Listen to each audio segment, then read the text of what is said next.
Pemilihan presiden tahun 2000 antara mantan wakil presiden Al Gore dan gubernur Texas saat itu George W. Bush sangat dekat. Dengan hanya 500 suara di negara bagian Florida yang memisahkan kedua kandidat. Banyak orang saat ini melihat kembali kemenangan Bush pada tahun 2000 dengan skeptis. Mengutip fakta bahwa penghitungan suara di Florida di mana Jeb Bush adalah gubernur pada saat itu dihentikan sebelum semua suara dapat dihitung, yang menyebabkan Mahkamah Agung mendahului untuk kursi kepresidenan kepada Bush. Padahal pemilu tahun 2000 disebut-sebut sebagai titik balik keruntuhan demokrasi Amerika. Namun di dunia organisasi SJP, kemenangan Presiden Bush pada tahun 2000 bukan hanya contoh penghitungan suara yang buruk dan bias Senat, tapi hasil dari kasus aneh yang melibatkan parasit alien, pergantian tubuh, kampanye kotor, dan kentut sapi. Ya, kamu mendengarnya dengan benar. Ini adalah kisah SCP-4444 dan entitas yang hanya dikenal sebagai Garber Core. SCP-4444 pertama kali ditemukan pada tahun 1999 oleh agen Ringwald dan Porterhouse dari Unit Insiden Unik FBI, juga dikenal sebagai UIU. Ringwald dan Porterhouse telah ditugaskan untuk memantau panggilan telepon dari Presiden Bill Clinton saat itu. Clinton sedang berbicara dengan Joe Andrew yang merupakan Ketua Komite Nasional Demokrat. Joe menelpon untuk melaporkan beberapa hal tentang wakil Presiden Gore. Pertama, bahwa dia akan mengumumkan pencalonan untuk presiden tahun 2000. Tidak ada yang terlalu tak terduga tentang itu. Tapi kemudian dia memberitahu Joe bahwa ada alien di kepalanya. Ini disaksikan oleh seorang staf Gedung Putih yang menyaksikannya berjalan menembus dinding yang kokoh. Mengingat keanehan klaim ini, UIU bergerak untuk mencoba menahan wakil presiden. Namun ini terbukti menjadi situasi yang sulit. Karena seperti yang dikatakan Joe, Al Gore mampu berjalan menembus bidang padat apapun. Tidak yakin apa yang harus dilakukan, UIU memanggil organisasi SJP untuk bantuan yang sangat dibutuhkan. Sifat anomali Mr. Gore sedemikian rupa sehingga mendorong organisasi untuk membuat tingkat penahanan yang sama sekali baru, di mana SCP-4444 adalah satu-satunya contoh. Tingkat baru Ticonderoga dinamai setelah Iroquois, yaitu persimpangan dua sungai yang pas. Tingkat penahanan baru mewakili objek yang berada di antara yang ditahan dan tidak ditahan. SCP-4444 harus dipantau tapi tidak ditangkap karena setiap upaya untuk melakukannya hanya akan memperburuk sifat anomalinya. Selama tahap pemantauan awal, rumah Al Gore dipindai dengan kamera inframerah dalam upaya untuk menemukan apa yang mungkin menyebabkan anomali di sekitar wakil presiden. Apa yang mereka temukan itu mengejutkan. Paku heksagonal panjang yang diukir dengan mesin ukir alien tidak terlihat dengan mata telanjang dan tampaknya juga tidak berwujud, menonjol dari bagian belakang kepala Mr. Gore. Meskipun Al Gore tidak dapat ditahan, organisasi SJP masih dapat mewawancarainya untuk mencoba dan memastikan sifat paku dan sifat anomali yang ditimbulkannya. Hadir untuk wawancara adalah Gore sendiri, Direktur Lokasi SJP Alex Mabel, dan Direktur Unit Khusus FBI Adam Spironi. Awalnya Spironi tidak kooperatif dan Gore sendiri menolak klaim Direktur Mabel. Tapi di tengah wawancara dia mulai mengeluarkan suara aneh seperti radio yang sedang disetel. Bertanya-tanya apakah ini paku yang mencoba terhubung. Mabel bertanya apakah ada orang lain di sana, di mana dia mendapatkan tanggapan ini. Ajaib gila, nama Garber Gore hadir. Mabel mencoba menanggapi dengan memperkenalkan dirinya, tapi Al Gore menyela dengan memanggil entitas di paku itu sendiri. Tunggu dulu Garber, aku belum melakukan perkenalan yang benar. Sepanjang sisa wawancara, Gore menjelaskan situasinya. Entitas di kepalanya menyebut dirinya Garber Gore, dan meskipun bisa berkomunikasi secara verbal menggunakan suaranya, ada hambatan terjemahan yang berarti bahwa pola bicara dan sintaksisnya sering tidak dapat dipahami.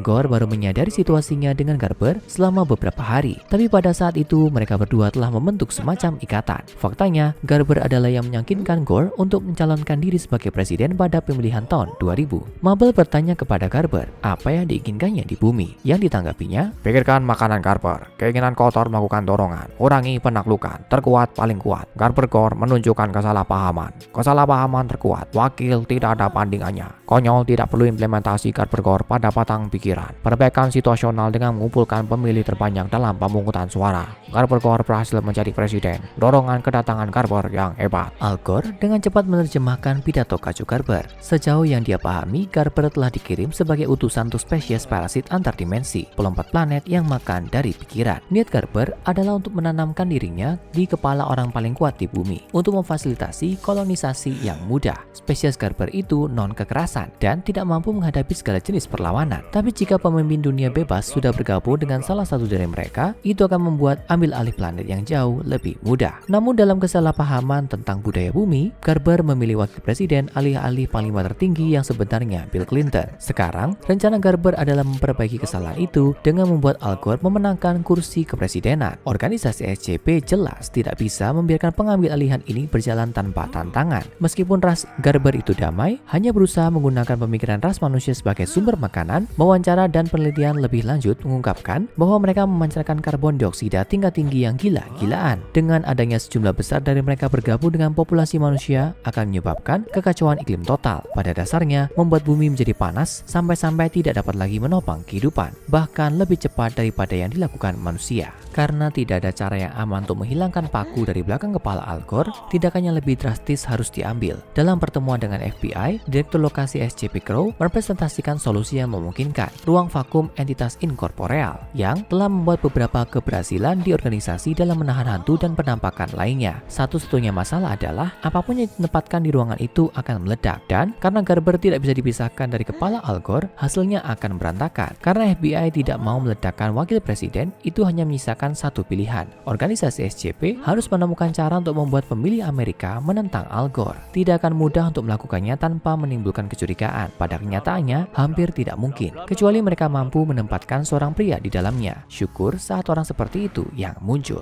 Selama pertemuan, delegasi FBI memberitahu anggota organisasi SCP bahwa meskipun belum bocor ke pers, George W. Bush dalam keadaan koma di rumah sakit setelah terkena peluru nyasar selama perjalanan berburu. Tubuhnya relatif tidak rusak, tapi dokter punya sedikit harapan untuk memulihkan pikirannya. Pada titik pertemuan ini, semua anggota SCP yang hadir menoleh untuk melihat Dr. Bright. Dia akan menjadi orang dalam mereka, entah dia suka atau tidak. Organisasi mengunjungi rumah sakit tempat Gubernur Bush dirawat dan memindahkannya ke perawatan organisasi sebelum dia bisa dinyatakan meninggal. Di sana, dokter selesai menutup tubuhnya dan SCP-963 masuk, memungkinkan roh Dr. Jack Bright mengambil alih pikirannya. Jack Bright yang menyamar sebagai George Bush sekarang siap mencalonkan diri. Langkah selanjutnya dalam proses ini adalah memulai kampanye disinformasi terhadap Al Gore. Ada beberapa kampanye kotor yang diusulkan untuk digunakan melawan Gore. Proposal pertama diberi kode nama Tar Belly, sebuah kampanye yang akan membuat organisasi menyalahkan Gore atas pencemaran pasokan air di bagian pedesaan negara berkembang. Yang satu ini diberhentikan karena terlalu aneh. Berikutnya adalah Porky yang melibatkan rumor bahwa Al Gore pernah tertangkap dalam pose meresahkan dengan babi.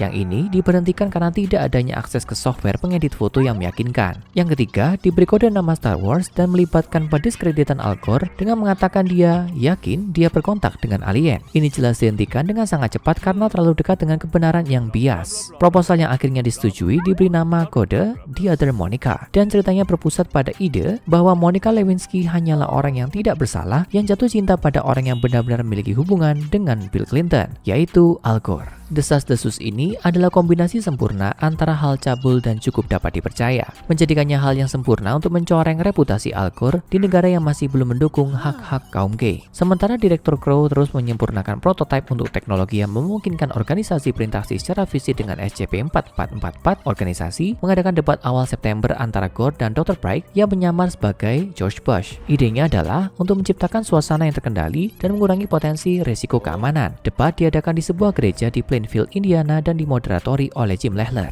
Selama debat, Garber Gore banyak berbicara untuk tuan manusianya, menghasilkan beberapa tanggapan yang sama sekali tidak koheren. Ketika ditanya apa yang membuatnya lebih memenuhi syarat untuk peran presiden daripada Gubernur Bush, Gore menjawab, ketika Anda melihat seseorang duduk di kursi itu, Anda ingin tahu pasti bahwa mereka adalah kaliber konkret, perwakilan ambivalen terbaik yang tersedia untuk pekerjaan itu. Dan Anda dapat yakin bahwa suara untuk Garber Gore adalah suara yang dipahami untuk kehormatan, netralitas, tiang lampu. Di tengah perdebatan, seorang penonton membawa foto-foto yang diduga bocor dari Al Gore dan Bill Clinton yang terlibat dalam hubungan gelap mereka. Kerumunan itu terkejut, berteriak dan menjerit menanggapinya. Sekarang setelah kerumunan menentang Al Gore, Dr. Bright masuk untuk pamungkas. Dia bertanya kepada orang-orang yang hadir, apakah Anda ingin melihat pria kuat di kursi atau pria lemah di bawahnya? Pada titik ini, sesuatu yang aneh mulai terjadi pada orang-orang di kerumunan. Mereka memulai kerusuhan, tapi kemudian mereka mulai berubah bentuk. Bahkan, seluruh ruang mulai berubah. Al Gore berdiri dan mulai melambai-lambaikan tangannya berteriak, Garber konvensi tambahan yang tidak dapat diterima untuk ilmu sihir gelap, mantra.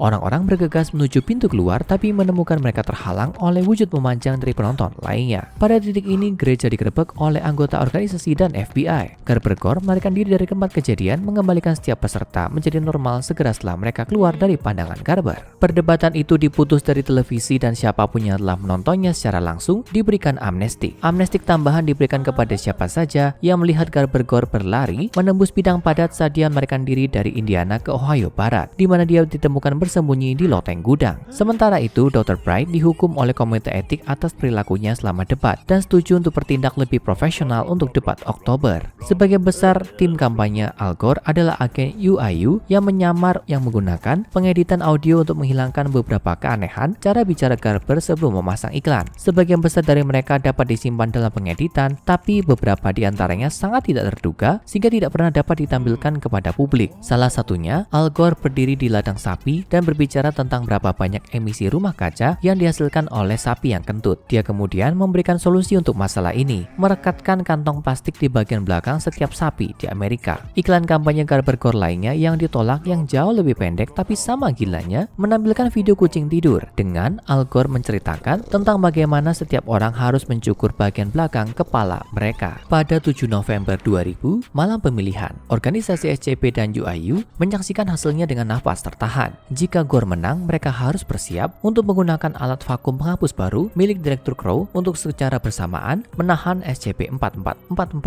dan membunuh Al Gore. Organisasi SCP telah membunuh tokoh masyarakat sebelumnya, tapi bukan presiden pada malam pemilihannya. Tapi kemudian Florida mulai mendukung Bush. Setelah 2 hari perhitungan ulang, meski kalah dalam voting populer, Dr. J. Bright di tubuh George W. Bush diangkat menjadi Presiden Amerika Serikat. Organisasi memperkirakan ledakan dari Garber, tapi entitas itu tetap diam. Faktanya, Al Gore tidak pernah menampilkan sifat anomali lagi. Dia mengakui kekalahan dengan anggun dan sedikit banyak menarik diri dari mata publik hingga filmnya rilis. An Inconvenient Truth. Itu bukan kali terakhir organisasi SCP pernah mendengar tentang SCP-4444. Pada 11 November 2007, siaran misterius ditayangkan di TV di seluruh Gainesville, Florida, yang tampaknya merupakan iklan kampanye Al Gore yang hilang. Ini menunjukkan Gore duduk di sebuah bukit di tepi laut. Di kejauhan, sesuatu yang besar jatuh dari langit. Al Gore tersenyum dan berkata, "Saya Al Gore, dan saya ingin menjadi Presiden Amerika terakhir Anda." Sekarang tonton SCP-1981, Ronald Reagan terpotong saat bicara, dan SCP-095 dan SCP-3166, serangan monster Garfield, untuk mengetahui lebih banyak SCP di balik layar dari kehidupan nyata.